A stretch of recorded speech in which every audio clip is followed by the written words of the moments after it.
The small town of Millbrook nestled quietly in the rolling countryside, where change came slowly and newcomers were always viewed with a mixture of curiosity and suspicion. On a crisp September morning, a black sedan rolled into town, carrying Marcus Williams and his family to their new home. Marcus was 16, tall and lean, with eyes that seemed to hold stories far beyond his years. His father, James Williams, drove carefully, navigating the unfamiliar streets while his mother, Elizabeth, nervously adjusted her glasses and checked the address one more time. In the back seat, Marcus remained silent, watching the town unfold around him.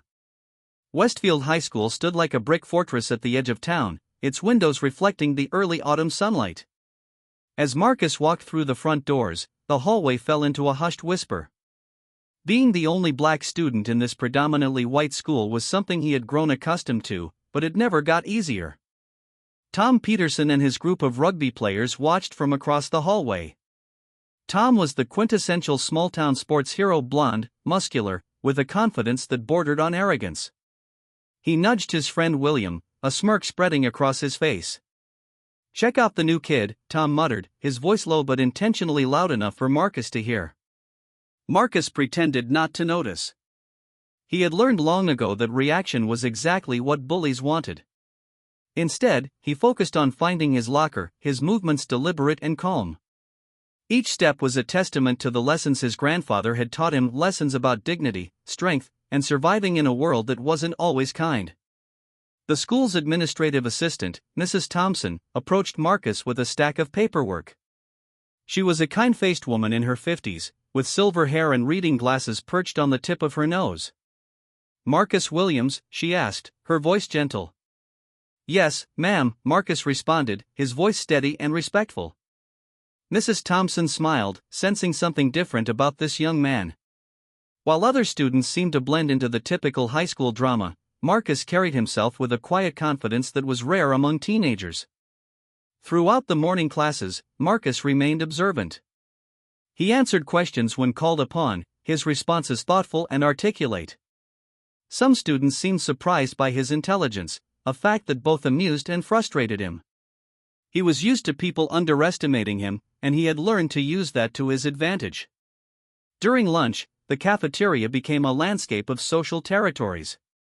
Athletes sat together, academic students clustered in their groups, and Marcus found himself sitting alone. But he didn't seem bothered. He ate his lunch methodically, occasionally glancing around the room with a calm awareness. Tom and his friends continued to whisper and occasionally throw not-so-subtle glances in Marcus's direction.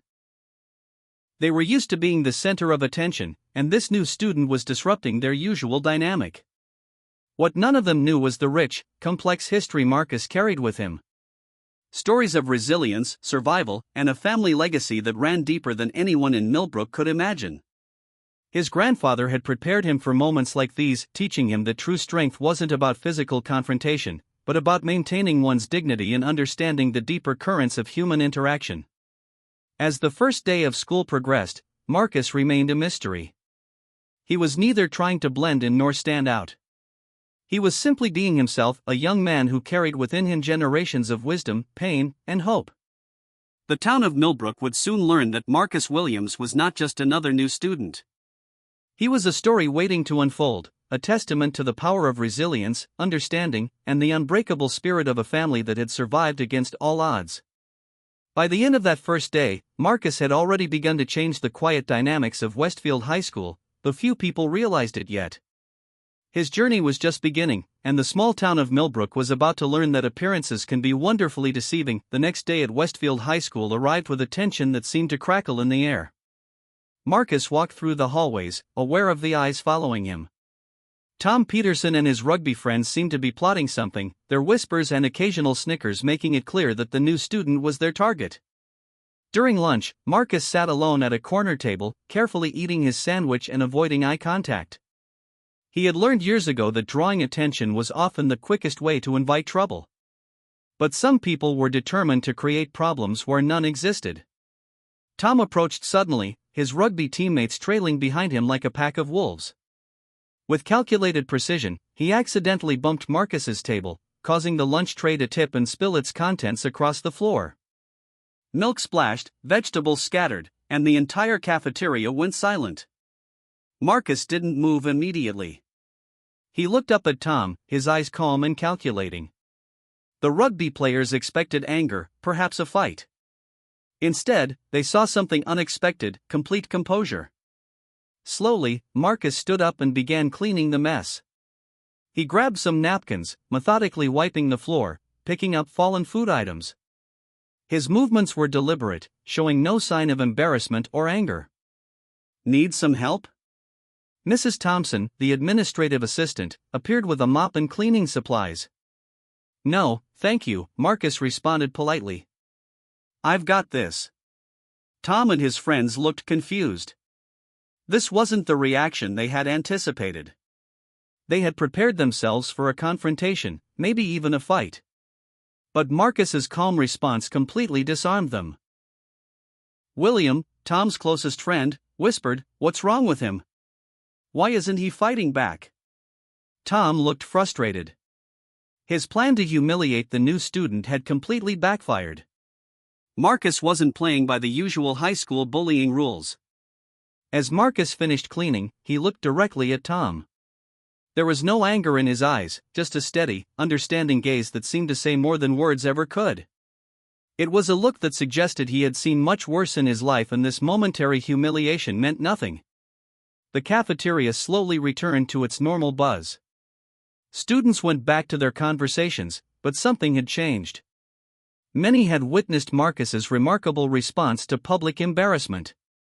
Later that afternoon, in his history class, Marcus's teacher, Mr. Roberts, noticed something different about the new student.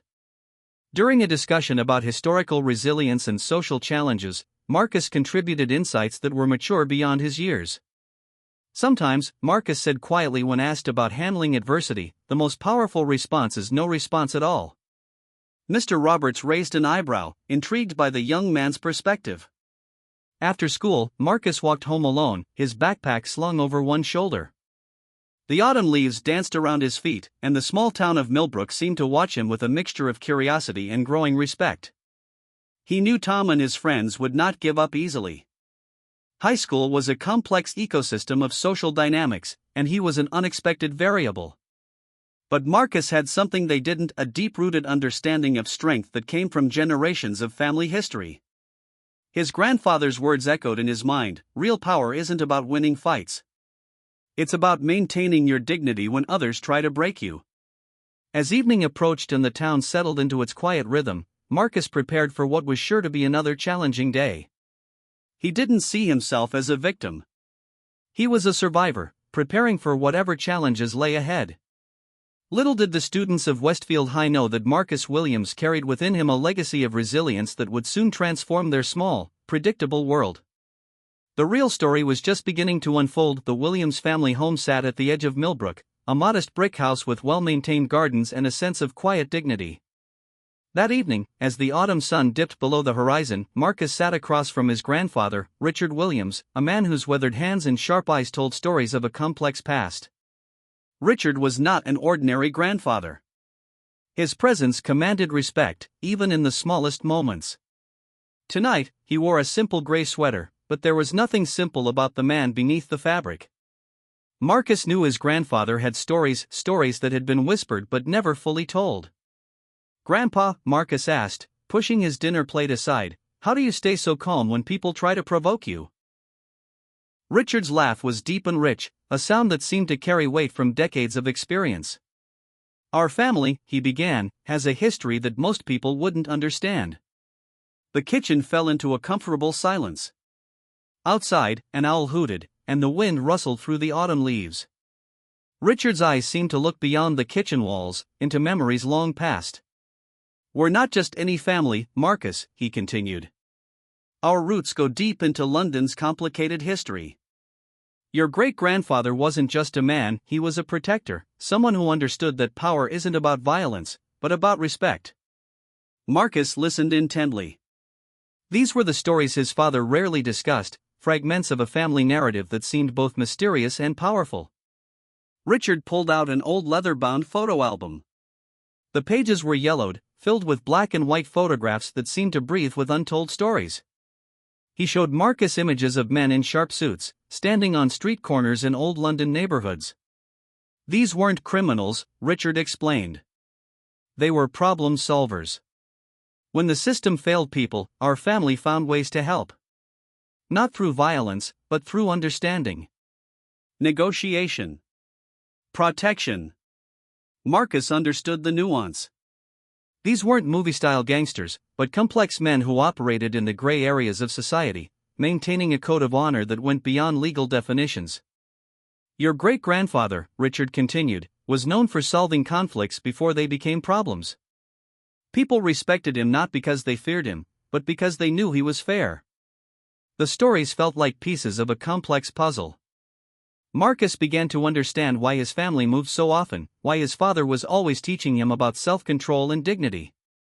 The bullies at school, Marcus said quietly, they think they know who I am. Richard's eyes twinkled. And they have no idea, he responded, about the strength that runs in our blood.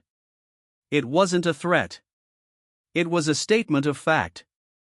A recognition of a legacy that went beyond physical confrontation.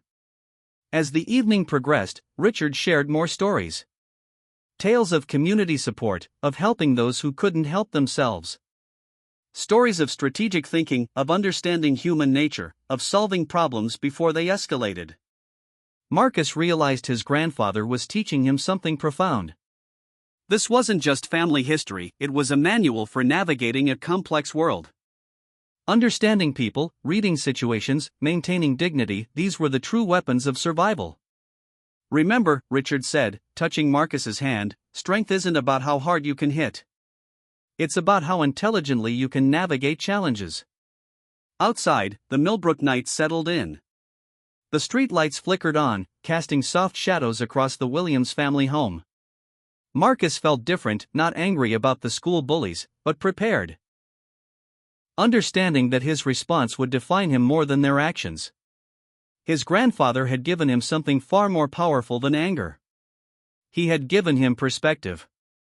Understanding that true power comes from within, from generations of wisdom, from maintaining one's dignity in the face of challenge. As Marcus prepared for bed, he knew something had changed. He wasn't just a new student in a small town. He was a carrier of a complex, powerful legacy. And Millbrook had no idea what was coming. The annual Westfield High School Talent Show was approaching, an event that usually passed without much excitement in the small town of Millbrook. Most students performed predictable acts, cover songs, simple dance routines, or awkward comedy sketches. No one expected Marcus Williams to participate, least of all Tom Peterson and his rugby friends. Marcus had been quietly practicing something special. Drawing from his grandfather's stories and his own experiences, he had written a spoken-word piece that was more than just a performance. It was a narrative about identity, resilience, and the unspoken challenges of being different. On the night of the talent show, the school auditorium buzzed with nervous energy. Parents sat in the front rows, students filled the middle sections, and teachers supervised from the sides. When Marcus's name was called, a collective murmur of surprise rippled through the audience. He walked onto the stage wearing a simple black sweater, his posture straight, his eyes focused. The microphone stood waiting, and for a moment, complete silence filled the room. Growing up, Marcus began, his voice clear and steady, isn't about fitting in. It's about standing out. His words were a rhythmic blend of personal story and universal truth. He spoke about moving between cities, about being the new kid, about the assumptions people make based on appearance. He talked about his grandfather's lessons, about dignity, about understanding that strength comes in many forms. Tom and his rugby friends sat in the back, initially planning to mock the performance. But something unexpected happened. Marcus's words began to break through their defensive walls. He spoke about community, about understanding, about seeing beyond surface differences. He shared stories of his family's history, not as a tale of aggression, but as a narrative of protection and respect. The audience became completely still. Parents leaned forward. Students who had previously whispered about Marcus now listened with genuine attention. Mr. Roberts, the history teacher, was visibly moved. Mrs. Thompson wiped a tear from her eye. Even the school principal seemed transfixed by the young man's powerful narrative. When Marcus finished, there was a moment of complete silence. Then, unexpectedly, applause broke out. Not the polite clapping typical of school performances, but a genuine, heartfelt response. Tom Peterson, who had entered the evening with plans to ridicule, found himself clapping. Something in Marcus's performance had touched something deep inside him, a recognition of shared humanity that transcended their previous conflicts. After the show, students approached Marcus. Not to mock or challenge, but to congratulate him. William, Tom's closest friend, was the first to speak. "That was incredible," he said, extending his hand. Marcus shook it, his smile genuine but reserved. He knew one performance didn't erase months of tension, but it was a start. In the days that followed, something shifted in Westfield High. The whispers changed. The looks became less hostile. Marcus wasn't just the new kid anymore. He was someone they were beginning to understand. Tom's transformation was the most remarkable. The rugby captain, who had once seen Marcus as a target, now looked at him with a mixture of respect and curiosity. "I misjudged you," Tom admitted one day in the hallway. "Completely." Marcus simply nodded. His grandfather's lessons echoed in his mind. True victory wasn't about winning fights, but about changing perspectives. The talent show had become more than just a school event. It was a turning point not just for Marcus, but for the entire school. In 45 powerful minutes, he had challenged their assumptions, broken down invisible barriers, and shown them a different way of seeing the world. Millbrook would never be quite the same again. As the school year progressed, Marcus Williams became more than just a new student at Westfield High. He had become a catalyst for change, transforming the small town's social dynamics in ways no one could have predicted. Tom Peterson, once the school's most aggressive bully, found himself completely changed. The rugby team's social hierarchy began to shift, with Tom actively discouraging the kind of behavior he had once led. It wasn't an overnight transformation, but a gradual awakening of understanding. During a cold December morning, Tom approached Marcus in the school hallway. The tension that had once defined their relationship had completely dissolved. "I want to apologize," Tom said, his voice sincere. "For everything." Marcus accepted the apology with a simple nod. He understood that true reconciliation wasn't about grand gestures, but about genuine recognition and respect. The school began to change. Students who had previously stayed in their tight social groups started to mix more. Marcus's spoken word performance had opened conversations about diversity, understanding, and breaking down social barriers. Mr. Roberts, the history teacher, invited Marcus to speak to other classes about his experiences. These weren't lectures, but conversations, honest, raw discussions about identity, belonging, and overcoming challenges. At home, Marcus would share these experiences with his grandfather, Richard. The old man would listen carefully, his eyes twinkling with a mixture of pride and wisdom. "Change happens one conversation at a time," he would say, remembering his own complicated past. The Williams family became something of a quiet inspiration in Millbrook. James and Elizabeth, Marcus's parents, were active in community events. They hosted gatherings that brought different community members together, breaking down the invisible walls that had existed for years. By the time spring arrived, Westfield High looked different. The rugby team now included students from various backgrounds.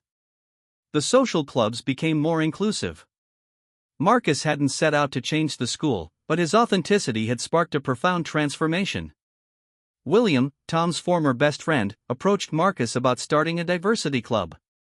"We want to make sure other new students feel welcome," he explained. Marcus agreed to help, seeing an opportunity to create real change. The club became more than just a school activity. It became a platform for understanding, for sharing stories, for breaking down prejudices that had existed for generations in the small town. Richard Williams would often smile when Marcus shared these stories. "Our family," he would say, "has always been about solving problems. Not with fists, but with understanding." As the school year came to a close, the entire town seemed different. The whispers that had once followed Marcus had transformed into conversations of respect and genuine curiosity. During the final school assembly, the principal recognized Marcus's impact. "Sometimes," he told the students, "true leadership isn't about being the loudest. It's about being the most understanding.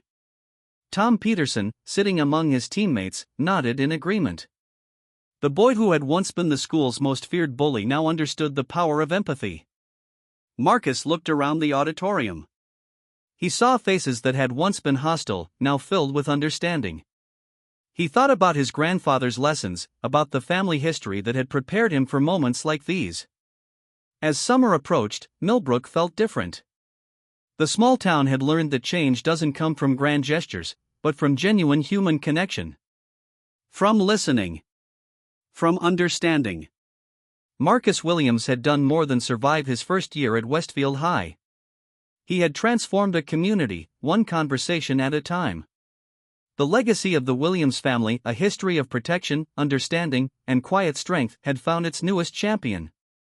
And Millbrook would never be the same again. In the soft light of a summer evening, with the town settling into its peaceful rhythm, Marcus understood that his journey was just beginning. The real work of building understanding, of breaking down barriers, was an ongoing process. And he was ready.